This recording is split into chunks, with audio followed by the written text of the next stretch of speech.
Italy में हुई G7 बैठक से आई ये तस्वीर पूरी दुनिया में चर्चा का विषय बन गई है। इस वक्त अगर हम ये कहें कि मोदी साहब अपनी तीसरी इनिंग्स में मास्टर स्ट्रोक पे मास्टर स्ट्रोक खेल रहे हैं तो गलत नहीं होगा। पाकिस्तान और चीन की मीडिया में नाराजगी है कि भारत तो G7 देशों का सदस्य भी नहीं है, तो ऐसे में भारत के प्रधानमंत्री नरेंद्र मोदी को बीच में क्यों खड़ा किया गया है। 7 बड़े मुमालिक जो कि दुनिया की सबको जो दुनिया की पावर है, जो 7 बड़े जो पावर हैं, जिनके पास सब कुछ सारे वसाइल हैं, वो इंडिया को अब गले लगाएंगे।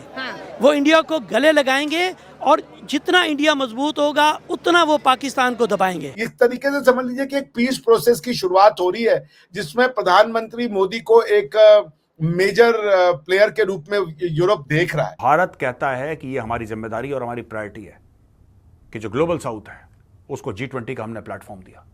अब हम उन्हीं की बात करेंगे G7 में। भारत जहां आएगा ग्लोबल साउथ की बात करेगा, क्योंकि भारत ने लीडरशिप थाम ली है ग्लोबल साउथ की। क्योंकि भारतीय वजीर आजम नरेंद्र मोदी साहब ने जियो पॉलिटिकल मास्टर स्ट्रोक्स खेल डाले हैं अपनी इनिंग्स के स्टार्ट होते ही। लग रहा है कि बहुत सारे शायद वेस्टर्न ममालिक ऐसे थे जो समझ रहे थे कि नरेंद्र मोदी को जाना चाहिए या कमज़ोर होना चाहिए, ताकि इतना मजबूत वजीर आजम से डील करना it would have been little difficult and challenging होता है। यो इंडिया को गले इसलिए लगाएंगे कि उसकी इकोनॉमी बड़ी है, उनके लोग सीरियस हैं, उनके लोग अपने मुल्क से मोहब्बत करते हैं। यहाँ तो हर बंदा, हर इंसान, हर एक बंदा ऐसा इन्वायरमेंट क्रिएट करते हैं कि जो मुल्क के लिए बेहतरी ना हो, अपनी बेहतरी हो जाए, मुल्क जाए जहन्नम में। मोदी साहब मास्टर स्ट्रोक खेल रहे हैं, लेकिन बड़े ही ग्रेस के साथ खेल रहे हैं।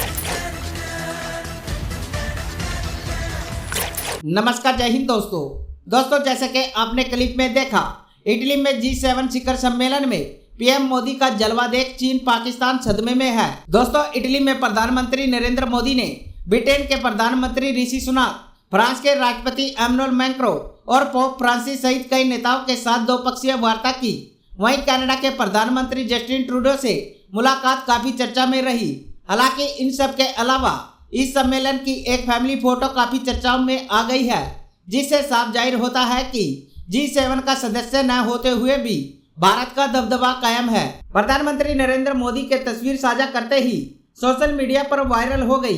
लोग जमकर चर्चा कर रहे हैं। इस तस्वीर में पीएम मोदी मंच पर बीचों बीच खड़े हुए दिखाई दिए, जबकि इटली की प्रधानमंत्री मेलोनी खुद नीचे वाली लाइन में खड़ी दिखी।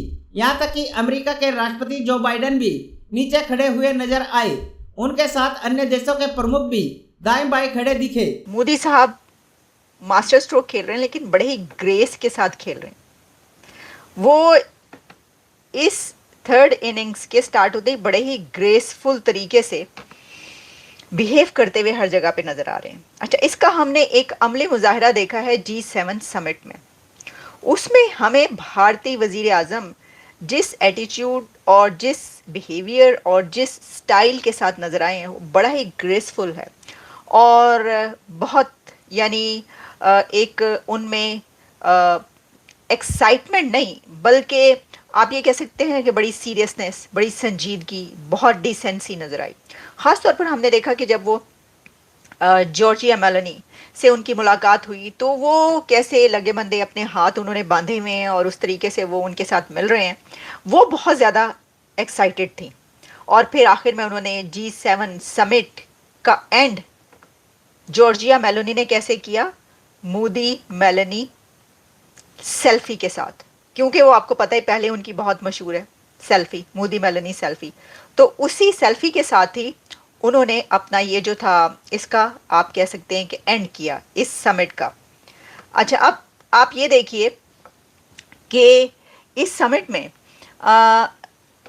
बहुत से हमने देखा कि स्टेप्स लिए गए, उस पर हम बात भी करते रहे। हमने उसमें AI के ऊपर जो स्टेप्स लिए गए हैं, फिर जो पैक्ट हुआ है ज़ेलेंस्की और US के बीच, उस पर हमने बात कर ली, कई और दीगर एलिमेंट पे बात कर ली। लेकिन उसी के दौरान और भी कुछ इनिशिएटिव्स लिए गए हैं, और वो इनिशिएटिव्स एक तो ये हैं कि कई एक कॉरिडोर्स इस वक्त बात की जा रही है जो कि बनने जा रहे हैं।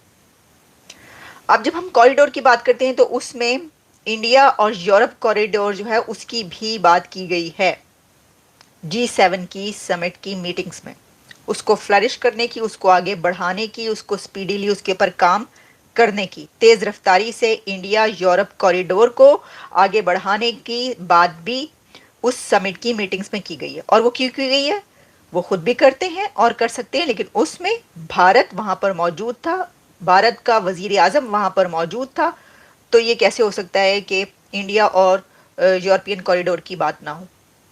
तो आप ये देखिए कि ये एक बड़ा स्टेप, ये भी एक जियोपॉलिटिकल मास्टर स्ट्रोक है उस जगह पर जाकर जो है नरेंद्र मोदी साहब का ये इसके ऊपर बात करना। और आप ये भी बात याद रखिए, जब हम ये कह रहे हैं जियोपॉलिटिकल मास्टर स्ट्रोक, तो वो उसी वक्त मुमकिन है कि जब आपके कुछ अलाइज हों, आपकी जो स्ट्रेटजी है, आपकी जो पॉलिसी है किसी कंट्री की या उसके लीडर की, उसको पसंद करने वाले, उस लीडर को पसंद करने वाले बड़े बड़े और लीडर्स मौजूद हों।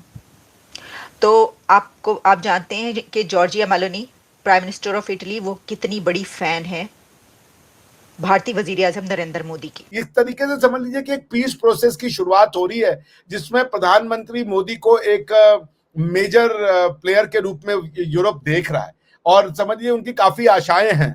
और बिकॉज कि बाकी सब तो चलता रहेगा, जैसे मैंने कहा कि बहुत सारे इकोनॉमिक डेवलपमेंट के बातचीत होगी, चाइना वाली भी बातचीत होगी, जो कि वो वन बेल्ट वन रोड से अभी इटली ने पुल आउट किया था, तो वो सब तो होगा ही होगा कि भाई कैसे हम जो वर्ल्ड कनेक्टिविटी है, चाइना का जो वन बेल्ट वन रोड का मॉडल है, उसका ऑल्टरनेटिव कैसे हम दे सकते हैं, कैसे यूरोपियन फंडिंग और अमेरिकन फंडिंग इंडिया के साथ मिलकर के उसका एक ऑल्टरनेटिव मॉडल दुनिया को दे सकती है, ताकि वो हमसे रोड बेल्ट अपना इंफ्रास्ट्रक्चर हमसे डेवलप करवाएं।